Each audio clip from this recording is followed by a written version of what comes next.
আসসালামু আলাইকুম। সংবাদে আপনাদের সবাইকে স্বাগত জানাচ্ছি। আমি ফিরোজ তোহা। শুরুতেই সংবাদ শিরোনাম। বাংলাদেশের সর্বশেষ গুরুত্বপূর্ণ আপডেট সংবাদে আপনাকে স্বাগত। শুরুতেই সংবাদ শিরোনাম, পরে বিস্তারিত। প্রথমে জানাবো, সরকার শপথ না পড়ালে নিজেরাই শপথ নিয়ে মেয়রের চেয়ারে বসার ঘোষণা ইশরাকের। ঢাকা দক্ষিণ সিটি কর্পোরেশনের মেয়র হিসেবে সরকার শপথ না পড়ালে নিজেই শপথ পড়িয়ে মেয়রের চেয়ারে বসে পড়ার ঘোষণা দিয়েছে ইশরাক। একই সঙ্গে সিটি কর্পোরেশনের বহিরাগত কোনো প্রশাসক ও সরকারি উপদেষ্টাকে নগর ভবনে ঢুকতে দেওয়া হবে না বলে ঘোষণা দিয়েছেন তিনি। তার মানে নিজের গায়ের জোরে সবকিছু করতে চান তিনি। আজ রাজধানীর গুলিস্তানে নগর ভবনে নিজের সমর্থকদের তৈরি করা মঞ্চ থেকে ঘোষণা দেন ইশরাক। জানাবো, ফিলিস্তিনি যোদ্ধাদের সঙ্গে তীব্র সংঘর্ষ, ৩ ইসরায়েলি সেনা নিহত। ফিলিস্তিনের গাজা উপত্যকার উত্তর অঞ্চলে স্বাধীনতাকামী সংগঠন হামাসের সঙ্গে তীব্র সংঘর্ষে ৩ জন ইসরায়েলি সেনা নিহত হয়েছে। আজ সন্ধ্যায় দুই পক্ষের সংঘর্ষে এই হতাহতের ঘটনা ঘটে। এরপর জানাবো, ত্রাণের অপেক্ষায় থাকা নিরীহ ফিলিস্তিনিদের উপর নির্বিচারে গুলি, নিহত ২৭। অবরুদ্ধ গাজা ভূখণ্ডে ত্রাণ এবং সহায়তার অপেক্ষায় থাকা ফিলিস্তিনিদের উপর নির্বিচারে গুলি চালিয়ে ইসরায়েলি বাহিনী হত্যা করেছে। যুদ্ধবিধ্বস্ত এই উপত্যকার রাফা গভর্নরেট এ গাজা হিউম্যানিটেরিয়ান ফাউন্ডেশন জিএইচএফ পরিচালিত একটি ত্রাণকেন্দ্রে খাদ্যপণ্যের অপেক্ষায় থাকা ফিলিস্তিনিদের উপর ইসরায়েলের হামলায় কমপক্ষে ২৭ জন নিহত হয়েছে। এদিকে ত্রাণ দেওয়ার কথা বলে শতাধিক ফিলিস্তিনিকে হত্যা করল দখলদার ইসরায়েলি বাহিনী। গাজার ত্রাণ কেন্দ্রে আবারও গুলি চালিয়েছে দখলদার ইসরায়েলি বাহিনী। সেখানে নিরীহ ফিলিস্তিনিদেরকে ত্রাণ দেওয়ার কথা বলে ইসরায়েলি সেনারা নিয়ে যায়। এরপর সেখানেই তাদেরকে গুলি করে হত্যা করা হয়েছে। জানাবো, ভারতীয় পক্সি বাহিনীর ঘাঁটিতে পাক সশস্ত্র বাহিনীর ভয়াবহ হামলা, নিহত ৭। বেলুচিস্তানে মাস ও কালাত জেলায় দুটি আলাদা অভিযানে ভারতীয় মদতপুষ্ট পক্সি বাহিনীর ৭ সদস্যকে হত্যা করেছে পাকিস্তান সশস্ত্র বাহিনী। আজ এক বিবৃতিতে এই তথ্য জানিয়েছে পাক আইএসপিআর। এতে বলা হয়েছে, কাচ্চি জেলার মাস এলাকায় একটি গোয়েন্দা তথ্যভিত্তিক অভিযান পরিচালনা করা হয়। সেখানে ফিতনাতুল হিন্দু দ্বারা যে সংঘর্ষ হয়েছিল সেখানে হিন্দুত্ববাদী ৭ জনকে হত্যা করা হয়েছে। সরকার শপথ না পড়ালে নিজেরাই শপথ নিয়ে মেয়রের চেয়ারে বসার ঘোষণা ইশরাকের। ঢাকা দক্ষিণ সিটি কর্পোরেশনের মেয়র হিসেবে সরকার শপথ না পড়ালে নিজেই শপথ পড়িয়ে মেয়রের চেয়ারে বসে পড়ার ঘোষণা দিয়েছে ইশরাক। একই সঙ্গে সিটি কর্পোরেশনের বহিরাগত কোনো প্রশাসক ও সরকারি উপদেষ্টাকে নগর ভবনে ঢুকতে দেওয়া হবে না বলে ঘোষণা দিয়েছেন তিনি। তার মানে নিজের গায়ের জোরে সবকিছু করতে চান তিনি। আজ রাজধানীর গুলিস্তানে নগর ভবনে নিজের সমর্থকদের তৈরি করা মঞ্চ থেকে ঘোষণা দেন ইশরাক। ইশরাক বলেছেন, আমরা নিয়মতান্ত্রিক রাষ্ট্র পরিচালনায় বিশ্বাসী। আমরা চাই না একটি বাজে উদাহরণ সৃষ্টি হোক, কিন্তু এই সরকারকে বাধ্য হয়ে বলতে হচ্ছে, আপনারা যদি অবিলম্বে শপথ পড়ানোর ব্যবস্থা না নেন তাহলে ভোটারদের সঙ্গে নিয়ে আমি নিজেই শপথ পড়ে আবার আমার চেয়ারে বসে পড়ব। তবে আপাতত কোরবানির ঈদকে সামনে রেখে নগর ভবন ঘেরাও বা অবস্থান কর্মসূচি শিথিলের ঘোষণা দিয়েছেন তিনি।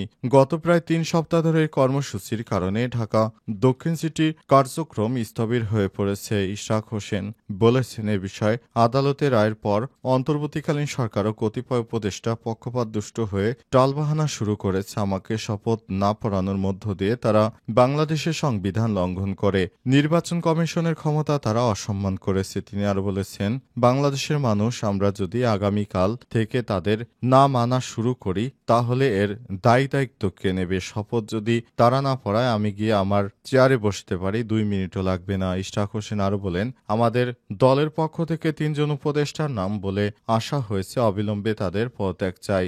যারা দেশ ও জাতির জন্য হুমকি, বাংলাদেশের গণতন্ত্রের জন্য হুমকি হয়ে দাঁড়িয়েছে, কিন্তু আমরা এখন পর্যন্ত তাদের বিষয়ে কোনো ব্যবস্থা দেখতে পাই নাই। উল্লেখ্য, ইশরাক হোসেনকে মেয়র হিসেবে শপথ পড়ানোর দাবিতে তিনি তার সমর্থকরা নগর ভবনে কর্মসূচি পালন করছেন। এর আগে সমর্থকদের নিয়ে তিনি প্রধান উপদেষ্টার বাসভবন এলাকাতেও সমাবেশ অবস্থান কর্মসূচি পালন করেছিলেন।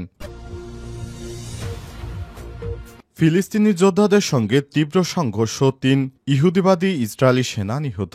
ফিলিস্তিনের গাজা উপত্যকায় উত্তরাঞ্চলে স্বাধীনতাকামী সংগঠন হামাসের সঙ্গে তীব্র সংঘর্ষে ৩ জন ইসরায়েলি সেনা নিহত হয়েছে। আজ সন্ধ্যায় দুই পক্ষের সংঘর্ষে এই হতাহতের ঘটনা ঘটে। এই সময় আরও ২ ইসরায়েলি সেনা আহত হয়। রয়টার্সের খবরে বলা হয়েছে, গাজা উপত্যকার উত্তরাঞ্চলে লড়াইয়ে ৩ ইসরায়েলি সেনা নিহত হয়েছে বলে মঙ্গলবার জানিয়েছে ইসরায়েলের সেনাবাহিনী। এর আগে সোমবার হামাসের সশস্ত্র শাখা আল কাসাম ব্রিগেড জানিয়েছে, তাদের যোদ্ধারা গাজার উত্তর অঞ্চলে ইসরায়েলি বাহিনীর সঙ্গে ব্যাপক সংঘর্ষ চালিয়ে যাচ্ছে।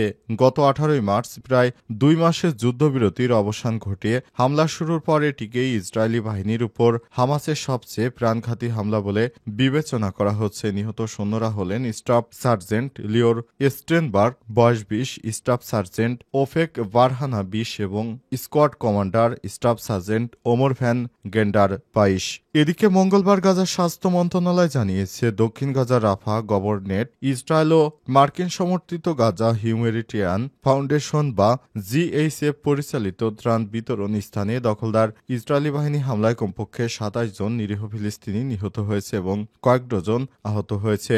২৭ মে থেকে গাজায় ত্রাণবাহী প্রার্থীদের উপর গণহত্যার ঘটনায় একটি স্বাধীন তদন্তের আহ্বান জানিয়েছে জাতিসংঘের মহাসচিব অ্যান্টোনিও গুতেরেস। ত্রাণের অপেক্ষায় থাকা ফিলিস্তিনিদের উপর নির্বিচারে গুলি চালাল দখলদার ইসরায়েল, নিহত ২৭। অবরুদ্ধ গাজা ভূখণ্ডে ত্রাণ এবং সহায়তার অপেক্ষায় থাকা ফিলিস্তিনিদের উপর নির্বিচারে গুলি চালিয়েছে ইসরায়েলি বাহিনী। যুদ্ধবিধ্বস্ত এই উপত্যকার রাফা গভর্নরেট গাজা হিউম্যানিটেরিয়ান ফাউন্ডেশন বা জিএইচএফ পরিচালিত একটি ত্রাণ কেন্দ্রে খাদ্য পণ্যের অপেক্ষায় থাকা ফিলিস্তিনিদের উপর ইসরায়েলের হামলায় কমপক্ষে ২৭ জন নিহত হয়েছে। তেল আবিব এবং ওয়াশিংটন সমর্থিত বিতর্কিত এই গোষ্ঠীর ত্রাণ বিতরণ কার্যক্রম নিয়ে তীব্র বিতর্ক চলছিল, কারণ শুরু থেকেই সেখানে বিশৃঙ্খলা দেখা দিয়েছে এবং খাবারের অপেক্ষায় থাকায় ফিলিস্তিনিদের উপর ইসরায়েলি বাহিনী অন্যায়ভাবে গুলি চালাচ্ছে গত ২৭ মে থেকেই। এদিকে ত্রাণ সহায়তা বিতরণ কেন্দ্রের কাছে ফিলিস্তিনিদের হত্যার ঘটনায় স্বাধীন তদন্তের আহ্বান জানিয়েছে জাতিসংঘের মহাসচিব অ্যান্টোনিও গুতেরেস। ত্রাণ সংগ্রহের জন্য অপেক্ষায় থাকা লোকজনের উপর ইসরায়েলি বাহিনী গুলি চালিয়েছে বলে বিভিন্ন গণমাধ্যমের খবরে আসার পর তিনি একটি স্বাধীন তদন্ত কমিশন গঠনের আহ্বান জানিয়েছেন। গত ২৭ মের পর জিএইচএফ এর কার্যক্রম শুরু হওয়ার পর থেকে প্রায় প্রতিদিনই ত্রাণ কেন্দ্রে খাবারের অপেক্ষায় থাকা ক্ষুধার্ত গাজাবাসীর উপর গুলি চালাচ্ছে ইসরায়েলি বাহিনী।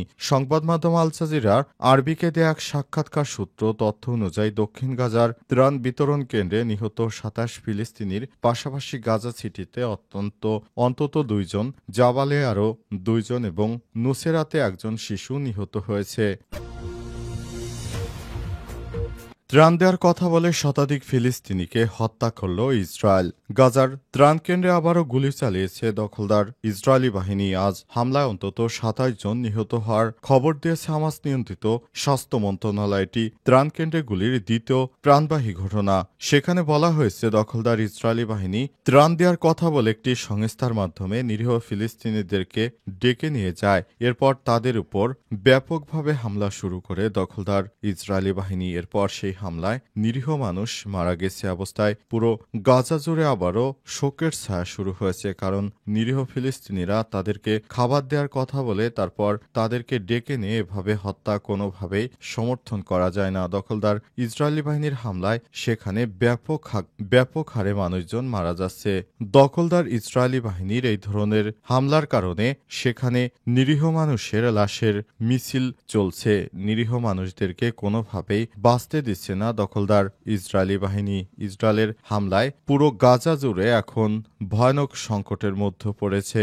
গাজার সাধারণ মানুষ এখন কিভাবে বাঁচবে, তারা কি খেয়ে বাঁচবে, সে বিষয়ে দখলদার ইসরায়েলের সেনাবাহিনীর সদস্যরা এতটাই অমানসিক নির্যাতন চালাচ্ছে যে পৃথিবীর ইতিহাসে এমন অমানবিক নির্যাতন আর কোনো রাষ্ট্রই চালায়নি। শুধুমাত্র ফিলিস্তিনের অবরুদ্ধ গাজা উপত্যকায় এভাবে সাধারণ মানুষজনের উপর এই ধরনের অনাকাঙ্ক্ষিত হামলা চালিয়ে চালিয়ে যাচ্ছে দখলদার ইসরায়েলি বাহিনী। ইসরায়েলি বাহিনীর হামলার কারণে এখনও নিরীহ ফিলিস্তিনিদের উপর এভাবে অত্যাচারের মাত্রা আরও ব্যাপক হারে বাড়তে শুরু করেছে। দখলদার ইসরায়েলের প্রধানমন্ত্রী বেঞ্জামিন নেতানিয়াহুর কারণে এখনও সাধারণ মানুষ না খেয়ে জীবনধারণ করার সর্বোচ্চ শেষ পর্যায়ে চলে এসেছে।